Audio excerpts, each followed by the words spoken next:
नमस्कार, मैं हूं आपके साथ रोहित। स्वागत है आपका एनएफ न्यूज़ पर। और जिस तरीके से अतीक अहमद को उम्र कैद हुई है उमेश पाल के अपहरण वाले मामले में जो 2006 का था, उसके बाद हम इस वक्त मौजूद हैं उस गली में, उस जगह पर जहां पर 24 फरवरी 2023 को उमेश पाल की हत्या की गई थी।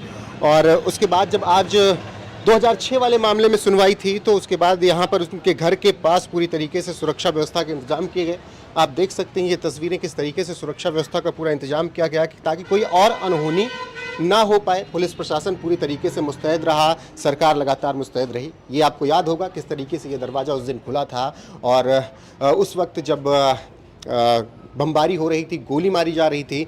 और उसके बाद यही वो गली थी जिससे उमेश पाल भागते हुए, जब उनके ऊपर पहले गोली चलाई गई बाहर, तो इसी गली से वो भागते हुए आए थे। और परिवार वालों की भी तस्वीरें यहाँ की काफ़ी देखी थी, उनके परिवार वालों की, एक बच्चे की भी आपने तस्वीर उस वक्त देखी थी।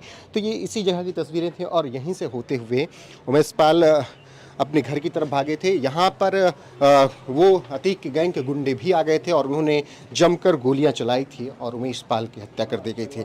साथ ही आपको ये भी बता दें कि ये वो घर है जहाँ पर उमेश पाल रहा करते थे, अब दिवंगत हो चुके हैं। हालांकि 17 साल पहले वाले मामले में, जो कि उनके अपहरण वाला मामला था, उसमें अब अतीक अहमद को उम्र कैद की सज़ा सुनाई गई है, लेकिन उमेश पाल दिवंगत हो चुके हैं। जब फैसला आया है तो वो मौजूद नहीं है वो फैसला सुनने के लिए।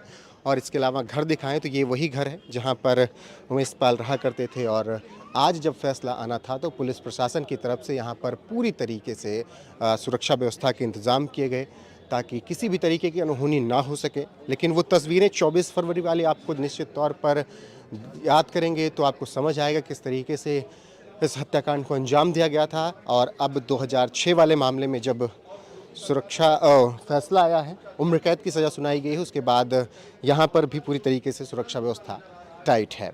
तो ये उमेश पाल का घर है जो हमने आपको दिखाया कि यहीं रहा करते थे वो, और यहीं पर उनका पूरा परिवार था। और जो तस्वीरें आई थी उस वक्त, उन तस्वीरों को आपने देखा था किस तरीके से हत्याकांड को अंजाम दिया गया। दिन दहाड़े गोलियां चलाई गई, बम मारा गया और उमेश पाल की हत्या कर दी गई। हालांकि अब कानून अपना काम कर रहा है, कोर्ट अपना काम कर रही है और 17 साल पहले वाले मामले में अतीक अहमद को दोषी करार दिया गया। उसके बाद सज़ा का ऐलान हुआ और ये पहला वाक़या है जब माफिया, गुंडा, कुछ भी कह लीजिए, अतीक अहमद को पहली बार किसी केस में सज़ा हुई है, वो भी 17 साल बाद, जो 2006 में उसने वो कांड किया था। हालांकि अशरफ को बरी कर दिया गया, जिसके बाद आप समझ सकते हैं कि किस तरीके से उमेश पाल के परिवार से बयान आया कि वो फांसी की सज़ा चाहते थे।